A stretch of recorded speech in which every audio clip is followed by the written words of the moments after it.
Okay, so welcome everybody. It's Peter Haggerty here from Genuine University, and I have the distinct pleasure of talking with Brian Lim today. Brian Lim is somebody that I worked with starting on, I believe, the 10th of May in 2012. And Brian has had some incredible success. And I'd just like to say that I personally am extremely excited about being able to interview Brian. I've been wanting to do that for some time. But he's too busy jet setting everywhere. And I found out, I just was talking to him before we commenced the interview, and found out that he's actually in Sydney, which is a big surprise for me because it's not that far away. I asked him what time zone he was in, and he was like, what are you talking about? So welcome, Brian. A pleasure to be here, Peter. It's funny, you started coaching me when I still had hair. Really? I don't remember you having hair. Just a little bit. Okay. So I just want to... You deal with the rest of it, clearly. Yeah. So I just want to give everyone a bit of a chance to get to know you. What kind of person are you? So obviously I know a lot about you, but I want to ask you questions in what, so that others can get to know you. How would you describe yourself? How would I describe myself? In the last couple of days, few years, I have sort of picked up the nickname Space Buddha because of my haircut, as you can imagine, and I'm a little bit of a chubby Asian, so I look like a laughing Buddha when I laugh. But I do stuff in the space industry, satellites and rockets, so they call me Space Buddha. Right. Okay. Really nice description. Yeah. Because I guess the laughing Space Buddha is pretty apt for you. Yeah. Yeah. My impression of you initially was that you're a very serious guy, and then I got to know you and found out that you're actually pretty wacky, but I'll get onto some of that stuff a little bit later. Yeah. So when we started working together, how would you describe where you were at? When I started working with you, I was at a very early stage trying to pick myself up. I was tired of living a life where I had no control over my situation. And I was looking for support people who could help me through that journey to go from basically at the bottom of my game to as high as I could fly and go beyond. Okay. That's when you found me. And I was struggling over a lot of my own fears and concerns, and a lot of things that couldn't get done back in the day. Now it's like, no big deal. Well, you were doing telemarketing or something at the time, is that right? Yeah. So that's right. So for viewers in hand, I actually have a master's in computers, and I have 6 papers published in medical sensors. And my first job out of university was, hello, sir, would you like to buy something over the phone? I had the skills, but I was not qualified. They didn't trust me. So all I ended up was a telemarketing job.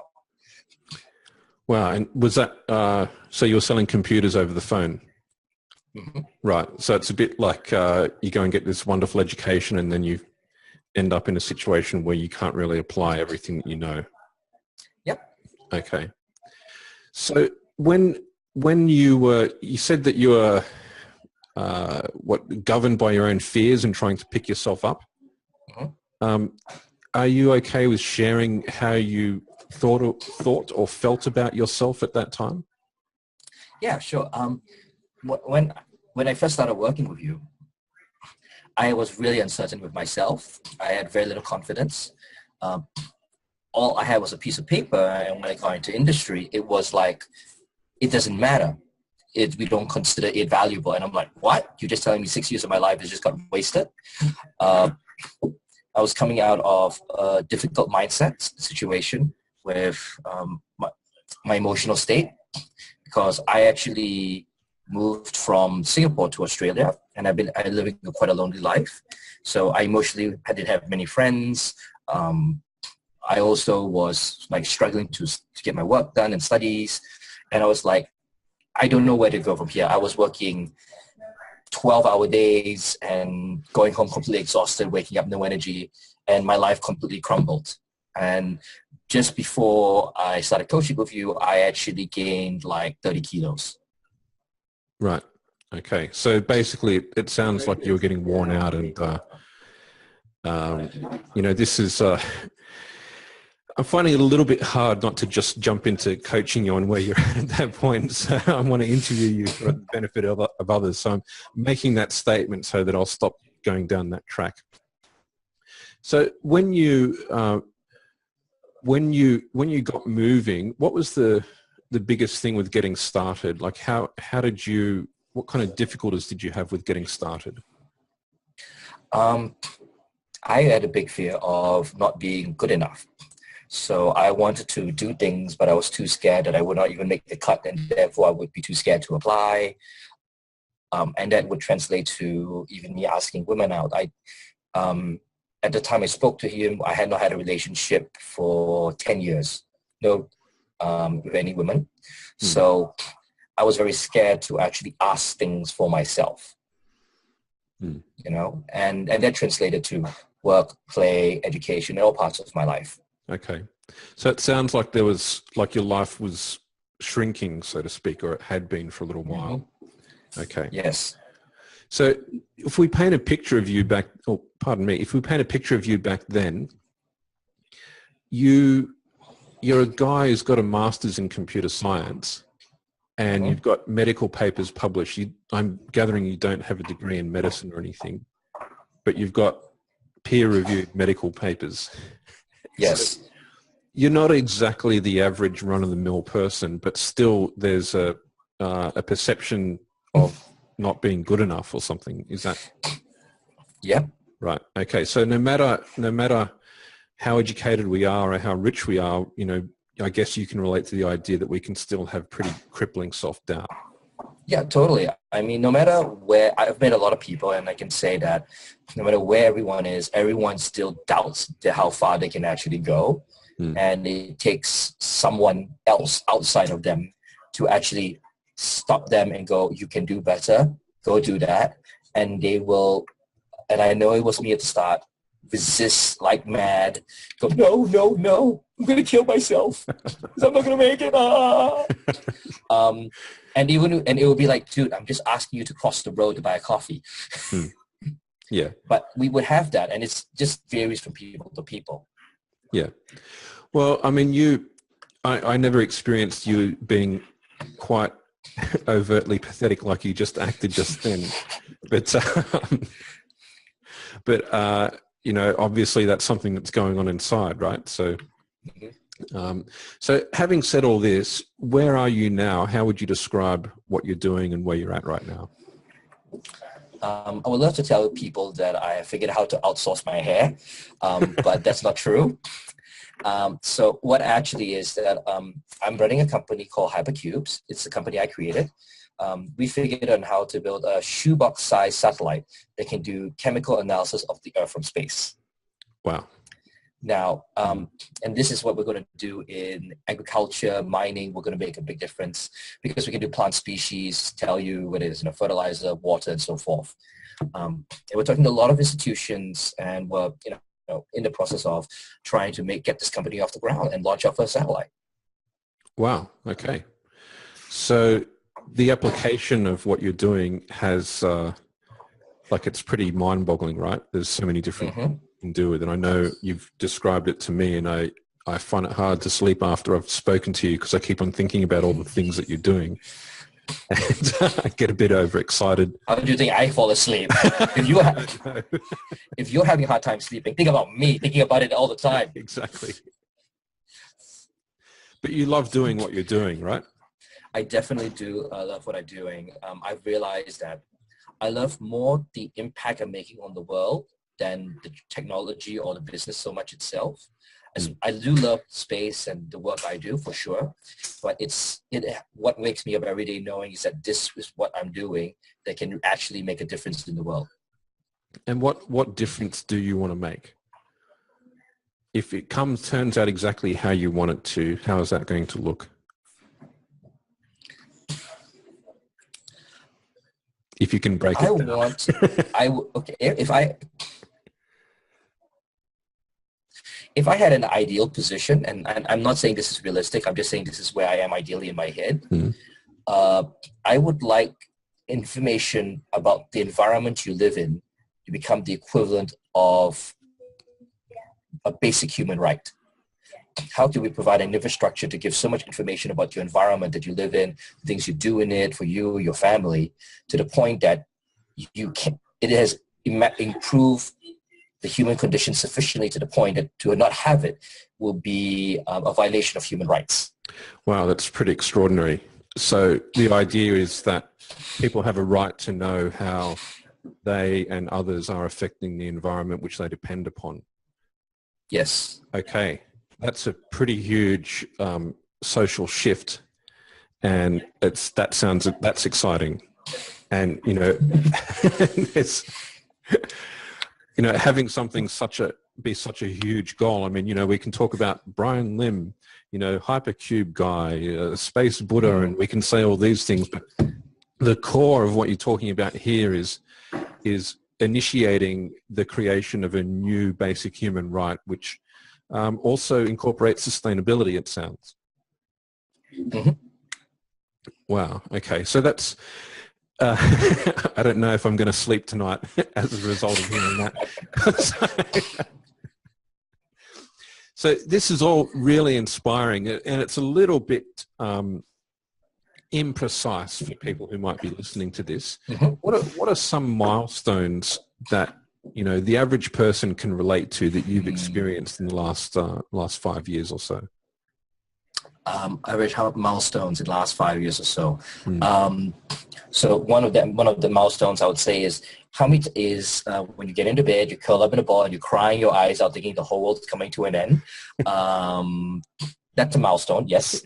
Yeah. It reminds you that you're human, and and trust me, it's normal.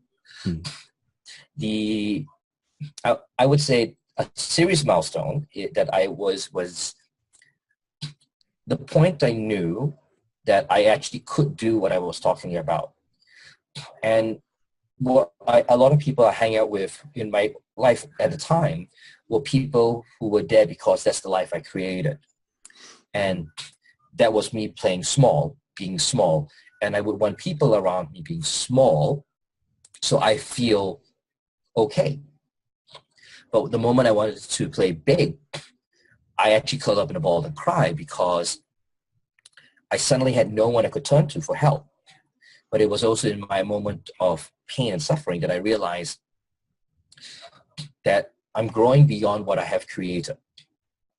And now it's time to actually find these people who play the game at the same level as I have. I couldn't articulate the level I wanted, but I certainly knew instinctively where I wanted to go. Wow. Yep. So that would be like the first one. One of the other major ones is milestones was when I went to Silicon Valley. I got a lot of training, got a lot of support. And I realized that in 3 months in Silicon Valley, I got the equivalent amount of support that I did out of 3 years in Australia. Right. And it makes you pause and think of how different it is. Because I'm trying to play, I was treated like a small fish in a small pond in Australia. I go to the US. I'm still a small fish in a really big pond. But when I go back to Australia, I suddenly feel like a big fish. So the milestone of curling up in a ball and crying, this isn't what people tend to want to hear when they're going, oh, wow, I can be ultra successful and I can do all these amazing things. But you've flagged this as something worth mentioning. Yeah. And correct me if I'm wrong, I get the sense that what you're saying there is that it was a moment of realization that you had to grow beyond your current environment. That's right. Right? Okay. Yeah. And I would always go back to that state. That was just my personality because I was just pushing very hard limits, and I hit the rock bottom of what that was for me, and I had to pick myself up. And did you have some significant changes occur after that curling up in a ball? Yes, I lost more hair, if that was even possible. Yeah. No, every time I went through that state of trying to falling down, picking myself up, I changed my life slightly every time. Hmm. It could be from how I choose to talk to people, how what I would do, a realization that all the money I lost is fine, it's no big deal. Or like the girl I asked out actually has a boyfriend, it's nothing about me, and it's not some funny thing. I promise I have no restraining orders, okay? And so just realizing that I'm playing something well beyond what I was. And when you're really far out on your own, the falls always hurt and sting. Yep. And as I got more friends who could support me, I pushed further out all the time. So I always entered that state again. So to me, every time I broke down was a moment of me also going, I'm growing. This is just me being human. Let me have my moment, and then I'll pick myself up and go again. Okay. So what was it about you that enabled you to pick yourself up? I had a personal realization that the work I was doing is more important than myself. That doesn't mean I don't take care of myself. What it meant was that it gave me the courage to wake up and go, no matter how hard it feels, no matter how tough it is, no matter how much stage fright or fear, I put that aside because there was something more important that had to be done. Wow. So it was like there was a bigger picture that you were willing to make sacrifices for, Exactly. or to move beyond your limitations for. Mm-hmm. Would you say that you're sacrificing your limitations kind of at the altar of this bigger picture, perhaps? I don't know if you would be, maybe I'm being a bit over poetic there. Tell me, what was it like?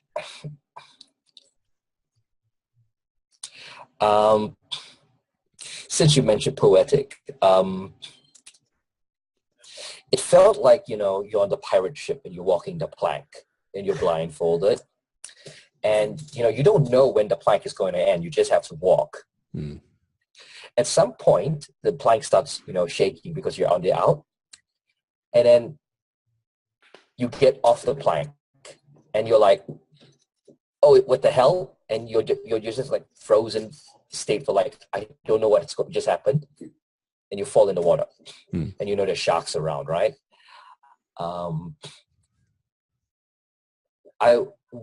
I didn't rush back and climb in the ship, but the thing the sharks would eat away was what I considered my limits. And the limits were self-imposed by my mind. I could be anything I want. What I had to simply do was be willing to let go of the fear that was my limit. That's really well put. You have to let go of the fear that that's your limit, because when you let go of the fear that that's your limit, you realize there's something bigger, and then you can actually release the limit.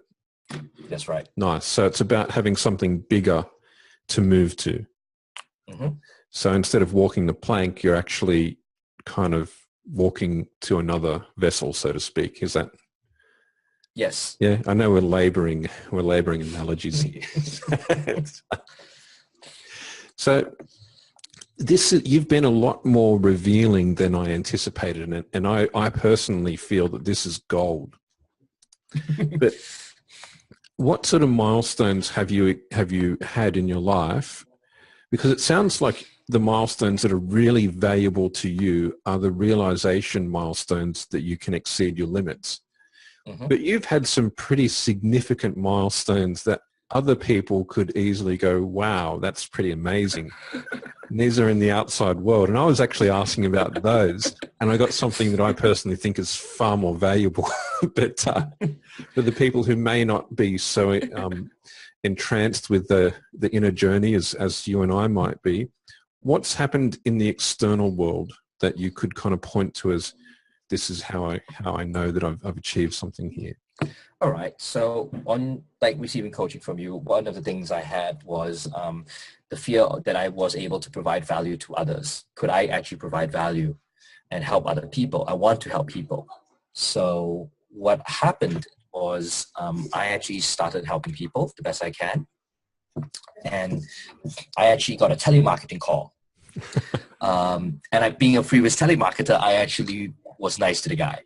Well, to her, to this girl on the phone. And she told me she just moved to Australia, working 3 jobs full-time to make ends meet. She couldn't sell me anything, but she asked for help. And I chose to help her. I gave her stuff, recommended reading, introductions to help her get off her feet. We became good friends. Now, back then, all I was thinking about is she cute. But 18 months later, we became friends. But 18 months later, she told me, I'm marrying this wonderful guy. And as part of, he took me to spend a week with Richard Branson on his island. And they've agreed to run their own event on the island with him. And she said, Brian, you did me a true solid to help me when I first got to Australia.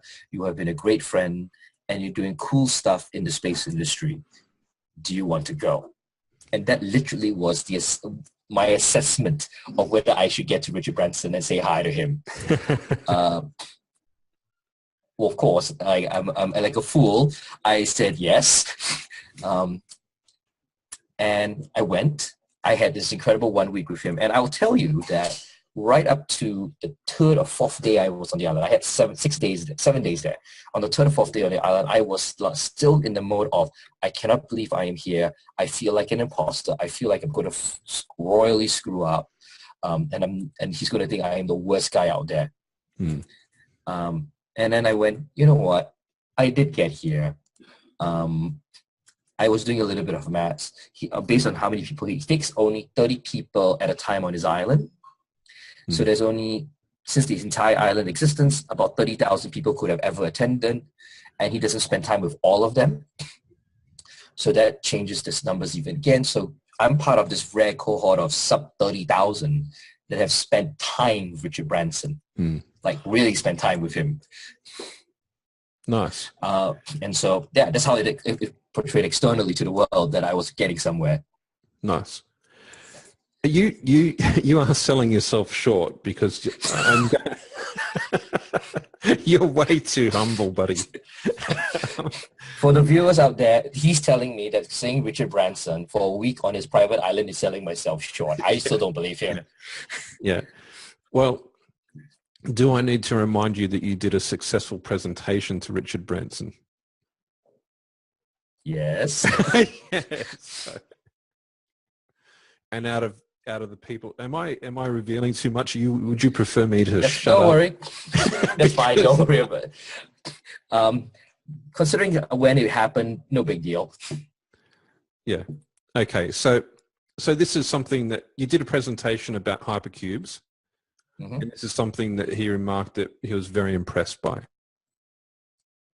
Yes. Yep. Do I need to, how much more blood do I have to squeeze out of this stone, Brian? Well, okay, to be fair, like the conversation didn't really go very far after that. I was too early for those conversations, so be it. But I made good friends with a lot of people and things progressed. The funny thing is, right now is the second year anniversary of when I went. Yep. And while I've not gone back to the island, my co-founder is. Right. He lands on the island on 28th of May. Right. And he was going to pitch to Richard Branson. So he's heard about my company for about 3-4 times now on his island. There you go. So basically this computer science master's guy who's a telemarketer, he doesn't think it's that significant, and it has to be dragged out of him that he's associating the circles with Richard Branson, and people are talking to this guy, Richard Branson, about what you're doing. Yes. Yeah, and it's happening not once, but twice. Well, yeah, no, so technically it's the 3rd or 4th time. So other people have gone to his island, they spoke about what we're doing, and now my co-founder's going to talk to him. So I had my turn, his turn now. So that's how it works. Okay, brilliant, brilliant. Now, this is something that we haven't spoken about, and I'm looking for, these milestones that the average person can relate to. What All was right. going on with, was it the Queen of the Netherlands? The Queen of the Netherlands. Yeah. Yes. Right. What do you that one. tell? We've hung out socially, and no, Brian doesn't mention anything about that. Tell. Yeah, well, okay, so we got invited to present at a conference about startups and disruptive technologies in the Netherlands. And part of that is that we got a chance to present to the Queen of the Netherlands. I think Queen Maxime, I think. My co-founder was there. We presented what we were doing. She liked the idea. We joked about naming one of the satellites after her, and I think I will have to cut it there. I don't want to be beheaded by a queen. So, still you're refusing to spill. Thanks. Well, I think for the viewers there, there's a lot of, in business, there's a lot of things I have to be careful about saying generally. I do not know what I can or cannot say that will affect ongoing conversations, because a lot of these things that I have done have led to ongoing conversations that are several years long and are still ongoing. So I have to be a little careful about that. That's a professional challenge. The other challenge I do want to share. I wish I could just say everything, Yeah. I mean, look, I'll share, I've also spent 10 days working with the World Food Program, helping them as an external consultant / person, mentoring their staff into innovation. And other projects, I've helped, I've read over 2,000 business plans. I've mentored 10 companies to investment of first revenue. Literally, I just came back from 2 months on the road, 17 cities. That's how much I travel for work. I have a small part, but it's in a big thing happening in the European space startup sector. So there's a conference called Disrupt Space. It's the only space startup conference in Europe for space companies, run by a really good bunch of people. I'm their mentor. I help them get it off the ground from that perspective. So I've done a lot of things in a lot of places people don't think about. And they're very specialized. And I've gone places. So I've also been to the TED conference several times. I know a lot of people at TED. I'm a former TEDx organizer now, and a lot of these people are my friends. So getting access to various networks, various people is quite easy. And I now count folks working in the offices of the UN headquarters in New York, Geneva, and other places as friends. And I can go, hey, do you want to catch a beer? Right. So these are the circles. Does it help it? These are the circles that you're circulating in now. And fair enough if you can't say too much. And I won't pry too much. But and I mean, there are things that you've told me in confidence in consult, which I'm not going to bring up. Right? I'm a bit excited, but the consult vault is the consult vault, and that's how it stays. Yeah. So we're doing an interview right now, so I get to ask you some questions, and you can respond or not. So tell me about Singularity University. Okay. Singularity University is an institution that was set up in 2008, it's about 7 years old now. It's based at the NASA Ames Research Park in Silicon Valley, just down the road from Stanford. And it's about taking the greatest and brightest minds of our generation and educating them in how to impact 1 billion people positively using exponential technology. So we get the crash course version of synthetic biology, machine learning, AI, robotics, drones, self-driving cars, 3D manufacturing, space transportation. We look at problems from global food, water, storage, housing, disease, and we are asked the hard question: how do you solve them? And we count people in this cohort who pioneered the use of drones to deliver goods. The first person in the world to create a synthetic life form, and one of the people I consider a mentor is the guy named Vince Cerf, who is the inventor of TCP/IP, which is one of the basic protocols that run the internet. Yep. So when you count people like that, it's like I feel very small very quickly. You become very humble. Right. So you're a small fish in a big pond all of a sudden. Very much so. How many people get accepted into Singularity University? So the Global Solutions Program, the program I did, receives approximately 7,000 applications a year, and they only accept 80 participants. So out of 7,000, you were one of the 80? Yes. Yep. Okay. So it's almost like I'm having to really make these points that you are not seeing these things as that significant in comparison to where you were, right? Yeah, and let me explain for your audience a little bit. Like, yeah, and let me explain a bit about it. So when I applied for Singularity University, I was, I got to the interview process, and the person on the phone was talking to me. I won't mention his name. He used to work for the United States Armed Forces. So you watch the Hollywood movies, there's a nuclear bomb, and then the hero has to go to defuse it. That's used to be his day job for the U.S. Armed Forces. And he talks about managing stress. So when you're sitting there, it goes like, I have no right to tell him about my stress all of a sudden. So when you flip around, it's like, yes, okay, I suddenly feel like, why are you talking to me? You got that kind of people. And so, of course, I've done like, yeah, that's like, my thing is like, wait, you let me in? And that's what happened. You let me in?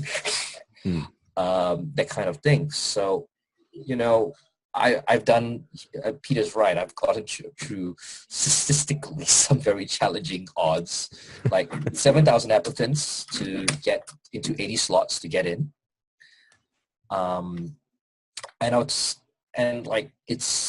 I get to spend time with some of the best, brightest, and most brilliant people in Silicon Valley. Right. But not only that, it appears that you were a bit of a standout. Is that right? Yeah, so I will say I went in with the imposter syndrome. I thought I wasn't going to I was not meant to be there for the first 2-3 weeks.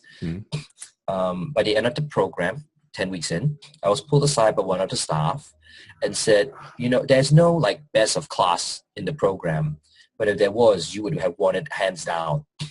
And that's the opinion of all the staff. And I was like, wait a second. I thought I was like the worst of the bunch. What the hell did you just say? Yeah. Let me ask you, this is a little bit of a coaching question. Don't answer this if you don't want to, but would you say that your self-doubt has driven you? All right. Did you catch that? My self-doubt has certainly driven me.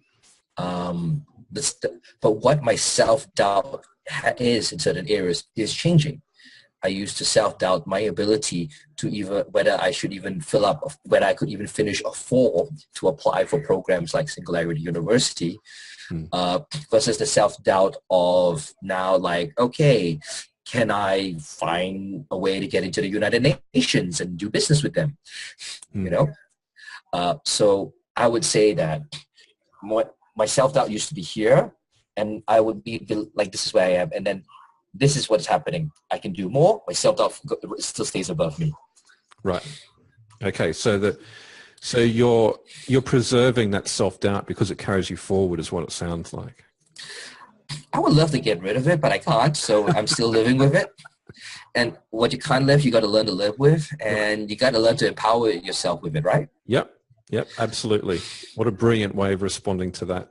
And I'd say that you're managing the stress of the self-doubt extremely well. You can't see my white hair. I will tell I can see people your eyebrows. Yeah. They're black. Yes. I have more white hair than anyone else I know, but nobody knows where it is. Okay. So do you have a particular moment of breakthrough? I mean, if you've already mentioned it, that's fair enough. But would you say there's a particular moment that you felt a breakthrough of any sort?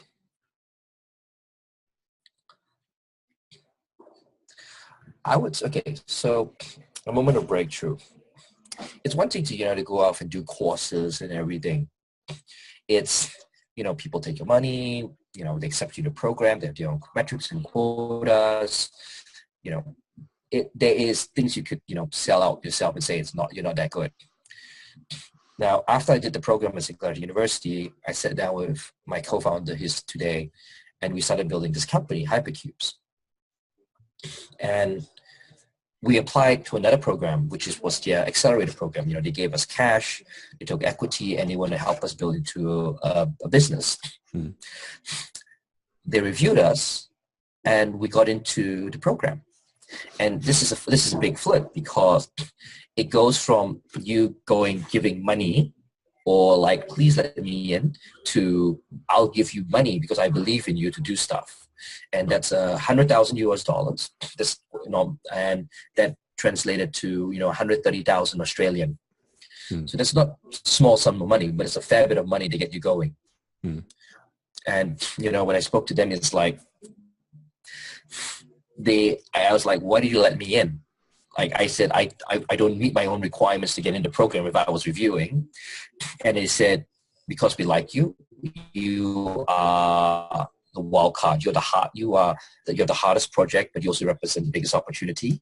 And we think, end of the day, that me and my co-founder will work out on our asses off to make it happen.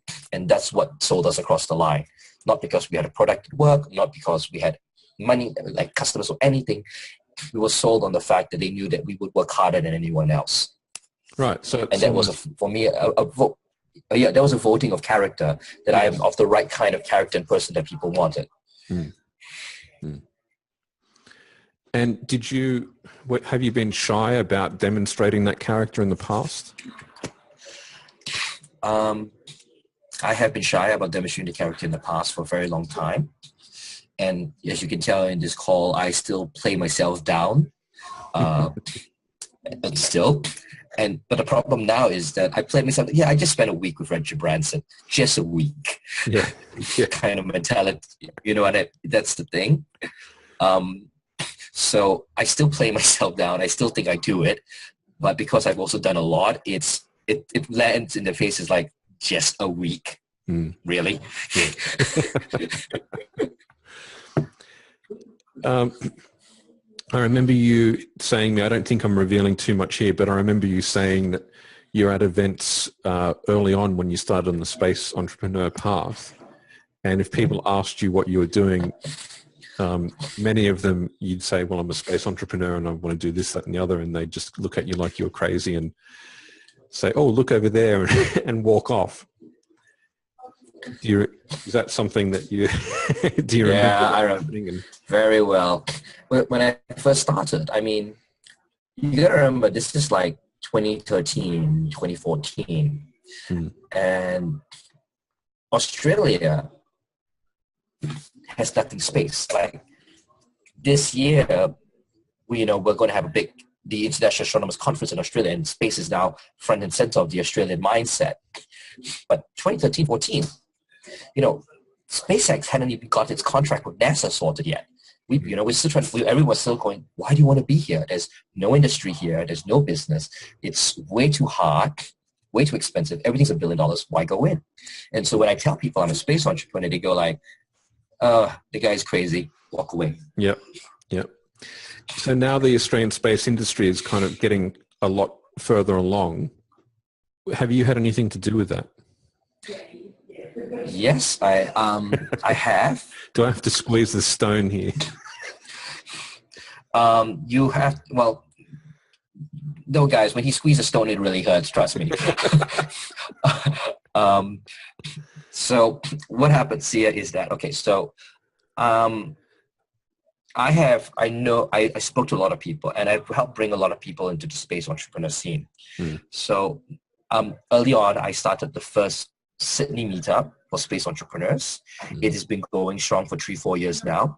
It's a small event, it's only 30-40 people, but every one of them is serious. Through my mentorship, I've helped mentor one of the companies called Cube Rider.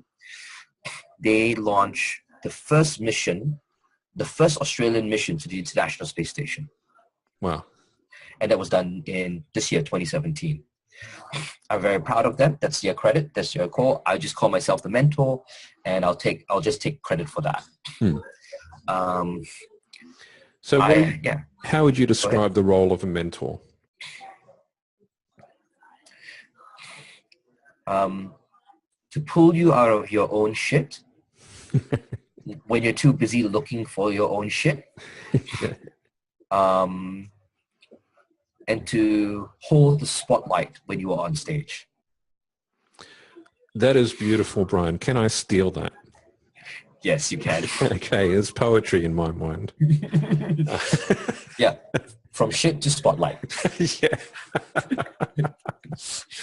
Because it can be really difficult to know, like as a coach, of course I'm mentoring people, and it can be really difficult to know, well, how do I say what my role is there? And I, like you, and like many people who like to help others, we can be very shy about saying what my role is and claiming value. So how much would you say that coaching has had to do with your journey? It has helped me 100% immensely. I credit my coaching to easily 90+% of whatever has happened in my life. One of the things I found out is I cannot find a single high-performance individual who never had a coach or a mentor in his life. Every single high-performance person I know has one or more coaches or mentors throughout their lives. Okay. So what would you say to others if they wanted to be coachable? What would you say is the attitude that you need to adopt? If coaching or mentoring is so important, how do people make themselves more coachable or better mentees? I would say that let me answer the question in a slightly different way then, right? So the greatest lesson I have received in my life is not what I added to myself, but what I remove. The removal of anger, fear, assumptions, and my perception of reality, the way I think things should be done versus the reality of what is in front of me. As I stripped away all those thoughts, emotions, and perception that covered my judgment, I have found the power and the energies that I once used to maintain my version of reality can now be used to empower the real world in a way that exceeds everything in front of me. Okay. And I say it because what I had as my coaching is I needed to get myself out of the way. I had to remove fear, anger, my assumptions, and my perceptions of how things should be done. So I just want to put you on the spot here. It sounds like you wrote that down. Is that right? It's stuff. It's my thoughts I've written down before. Yes. Okay. Right. So you just happened to bring that up when I asked that question. It just so happens. I just felt it was appropriate. So give us the gist of that, because that was very high-minded. I'm not sure whether most people are going to understand what you just said. Trust me, neither do I. What's the gist of that? The gist of it is that we spend too much time worrying about how we think the world should be, how we are perceived by the world.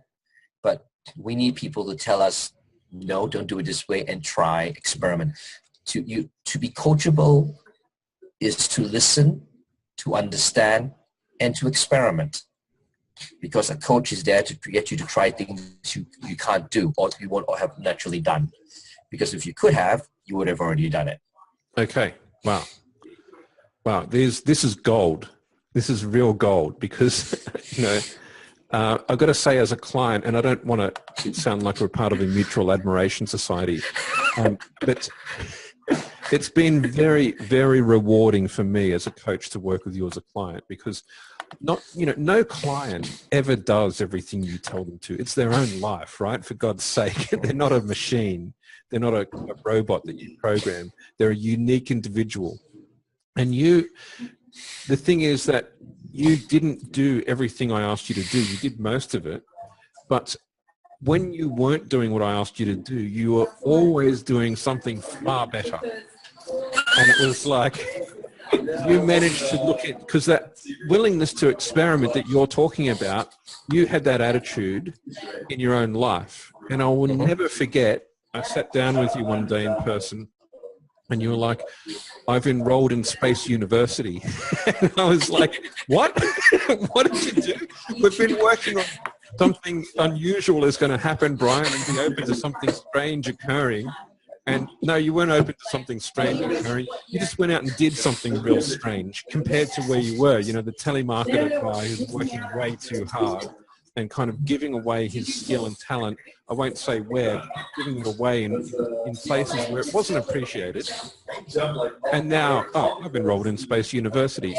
And that is the gold. And I want to say that's something that people need to do. They need to be willing to bet on themselves. And you're not able to really recognize when you are betting on yourself. And that, to me, is one of the greatest things that any client can do. And that's what's exciting for me about working with you. You're continually betting on yourself. You're talking about your self-doubt where, you know, curl up in a ball and cry. But do you stop betting on yourself?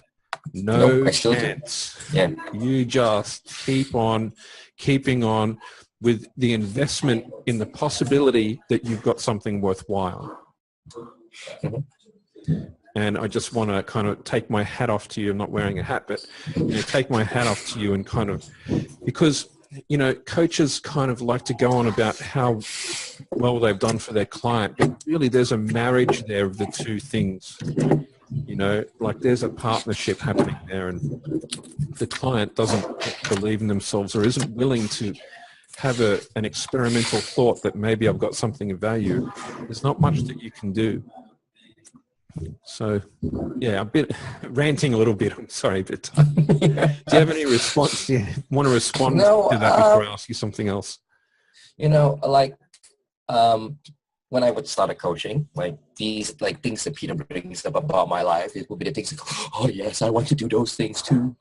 And I'm, as you can see, I don't bring them up as much because they are now not as important, believe it or not, in my life. In a strange way. What important to me, of course, is, you know, I got to grow myself, but I'm so forward looking of where I'm going that these things feel very small in where I'm headed. They feel like going to a week with Richard Branson's Island, getting into Space University, getting into Singularity University, getting the company into the next stage, and all the things I've done. I feel like I've actually been only taking small steps along the way versus the giant leap that I have coming ahead. So it's like, I think the best is I'm on the run to jump across the chasm. And for me, each step on me running up to speed to someone at the beginning of this kind of journey is a chasm. And now I've reached a point. It's like a chasm. Yeah, each step is a chasm for like when you begin. Yep. And now I've reached a point where all these are just, it's me running every step along the way to cross a chasm of a distance I cannot fathom anymore. I don't know where I will end up, and that's the part that scares the shit out of me. Is that I tell people, I joke with people, my head is never in the clouds; it's too low. Right. The clouds are too low. Exactly. Yeah. I've jumped so ahead of the thinking, the curve, the planning, and thoughts of so many that it gives me a chance to speak with a lot of high-powered individuals, and those with experience who've been in the field longer make me feel small, not in a bad way, but in the sense of humbleness to learn, and changes my perspective. So I'm now crossing a hurdle of that will forever be unimaginably far. And so if you have that in mind, if that distance is infinite, then every task you have done before you shrinks in comparison in the grand scheme of things. Wow, some quotable quotes there. I feel I'm realizing as far as time goes, I need to start wrapping up. I just want to ask you a million questions about what you've just said, but I'll provide a recording and people can listen to that over and over again because I think that's more than worthwhile. So what would you say if you had to sum up the most difficult part of your journey so far and what has helped you get through it? My most difficult part of my journey. Okay. Um,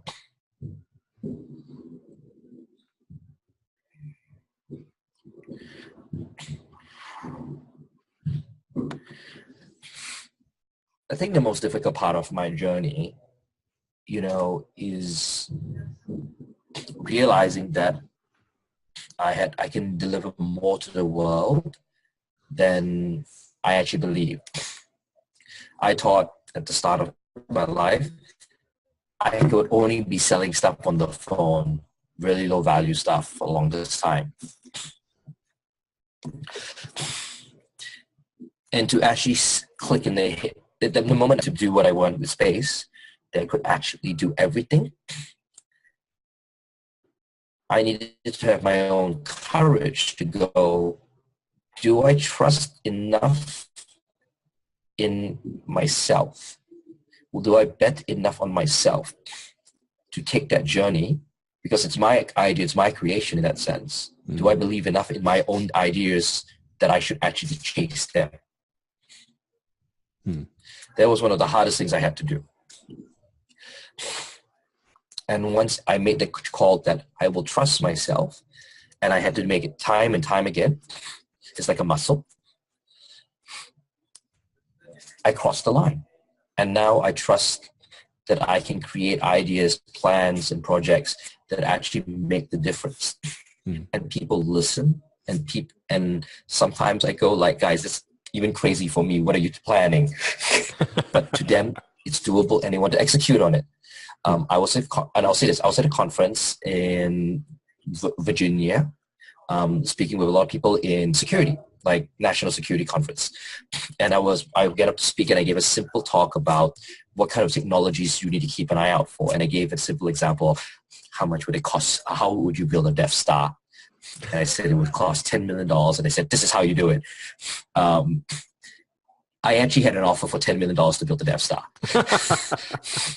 I did take it up. 10 billion. Well, the White House says it's $85 quadrillion, which is 15 zeros. Yeah. But I said, this is how you can get started cheap, like build a prototype. So I'm sometimes wondering, like, am I too crazy? But sometimes I look back and goes like, oh, okay, that actually had a lot of evidence that that made sense. And I've given that presentation to about 150 people so far. Yep. And every single one of them believes, like, I've asked the question at the end of every presentation, who here believes that they cannot build a minimum prototype of a Death Star? And nobody has ever raised their hands.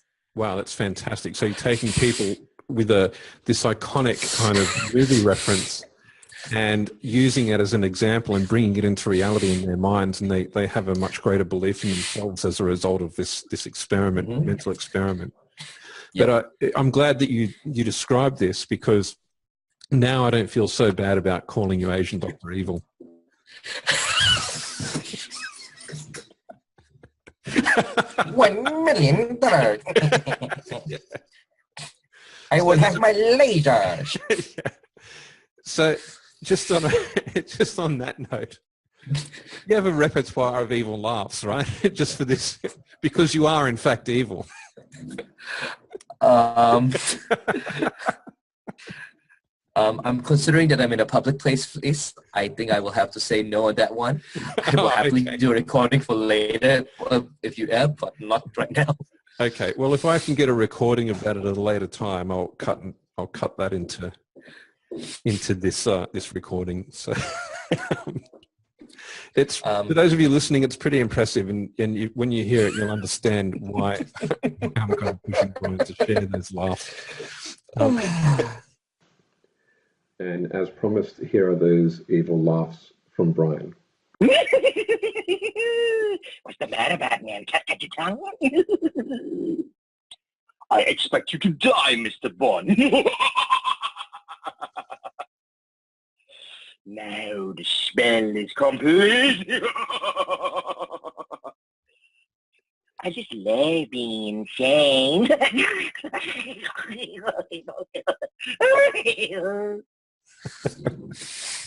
So I've been a bit loath to ask this question, and I don't want to ask a question that you have to refuse to answer. But are you on the brink of something right now? Is what's going on? What can you share? I believe that you've hit rather a significant milestone and something significant is afoot. Yeah, there's a lot of stuff that I can't say. But what I will share is when you're building business, you know, one of the first things you always look for to make sure that you're not crazy is that somebody will give you money for it, like a customer or investor. When you're building something extraordinarily difficult, insane and crazy, the validation, the support that comes with it is also different. It's not money anymore. It's something else. And so I would simply say that I am on the brink of receiving the validation I need from what I'm doing in my business that will flip the switch for every other organization to work with me. And I do mean everybody from the small shopkeeper down the road all the way up to the United Nations. Okay. So I might ask you for an update down the track when you can talk about it. But basically, I mean, you're kind of hinting that you're about to get a lot of funding, right? So I'm not saying that. I'm just saying that I'm getting validation. Yes. And it's not necessary money. Yeah. Yeah. It's not. Well, it's you've not already always had money. a lot of validation in, as far as the networks that you're associating with, and the fact that people are listening to what you're saying. Yeah. And that they're willing to give you money to build a Death Star.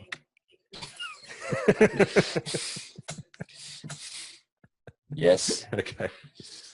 So just in wrapping up, is there anything else that you'd like to share with us or comments that you'd like to make? There is something that you said that I want to reiterate, but anything else from you that, you know, is important to say?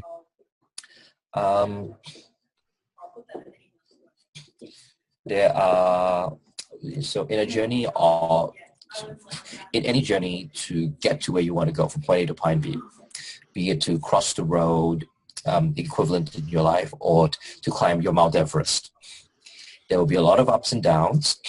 The downs sting like hell, and the ups are incredible as all the time. Your ability to endure how deep those falls are, and how you manage yourself when it goes really high, will be the marker of how successful you will be. So it's like a vibration, right? So there's really bad, really good, really bad. So if you can deal with something below and deal with something higher, as you do, it's a marker of how incredible you become. So one of the things coaching really is being able to help you deal when you are truly at your dump, at the bottom, and help you manage yourself when you're truly at your top so you don't ruin your opportunity. And when you can deal with that and it gets bigger and bigger and bigger, you actually get where you need to go. Nice. Very nice. So a simple question, is it all worth it? I'll tell you when I'm actually successful. It's funny to me you don't realize that you're already successful. Like, what the hell, buddy? You haven't reached where your final destination, but compared to where you were, that's success. That is right. Yeah. That is right. Is it worth it so far? Yes, it has been worth it so far. Okay, right. Does that sound like a silly question for me to ask? Is it worth it? No, it's worth it to get support, to find people who will listen and help push you forward, who spot your strengths, deal with your flaws. That's valuable. Is it worth the trial and the tribulation that you're going through to get what you're after? Yes. Okay, right. So there's a certainty and a clarity in that, yes. Yeah. Okay, so just in wrapping up, I just want to say that when you spoke about, I find it a little bit ineffable to, like, difficult to repeat what you said, and I have to go back and listen to the recording. But when you're talking about having people be in control and have it be a basic right that they have information and the ability to respond within their environment, that to me is really an extraordinary vision. And one of those visions that when you first hear it, you kind of, part of you goes, you know what? That's so impossible, but that we have to make sure that happens because it's so important. And I just want to reiterate, that is the core. That is really, you've summed up what you're about just in that. And it's a really generous and magnanimous way of being. And, you know, it's a privilege to work with somebody who has that type of character. And no wonder they took you into the accelerator program, and no wonder you've had those opportunities. I've got a saying up on my wall. I can't quite see it right now. I read these things. It says, knowledge will give you power, character will give you respect. Mm-hmm. And I certainly must say I have a great deal of respect for you. I really thank you for sharing your insight, your journey, your vulnerability, and your points of weakness and self-doubt, and the affirmations of how you deal with that, and the attitude which is so abundant about continually betting on yourself. And I think that a lot of people are going to benefit from this. And I remember when I first asked you to do this interview, you asked me, well, what's the purpose of it? And I said, well, it's to kind of explain how valuable coaching can be, and also to inspire people who may have similar challenges. And you're like, that inspiration bit, that got me. When do you want to do it? You had that attitude of like, hey, I'm going to help some other people if I do this interview. And I could feel, yeah, you're willing to do it before I said that. But there was like, you're totally committed as soon as I said, I want to help other people. Yeah. I'll just make a quick comment to that. One of my realizations is that we have only two real responsibilities in this world. The first is to ensure that the next generation inherits a world better than it was before. Mm. And the second responsibility is to make sure the next generation is worthy of inheriting it. So my startup is about the first, is making sure we can make this world better. Mm. Me spending time with you and talking and mentoring to everyone is about making sure the next generation is worthy of inheriting it. Brilliant. Very nice. I will leave it at that because that is a great point to finish on. So I just want to say thank you so much for your time, Brian Lim from Hypercubes. And I look forward to talking to you again in the future and sharing what you're up to now. Later on, hopefully it'll become something you're allowed to talk about. So thanks very much. I'm Peter Haggerty from Genuine University, and we've been speaking with Brian Lim from Hypercubes. And stay tuned. I'm sure you're going to hear more from this guy. Have a good one, folks.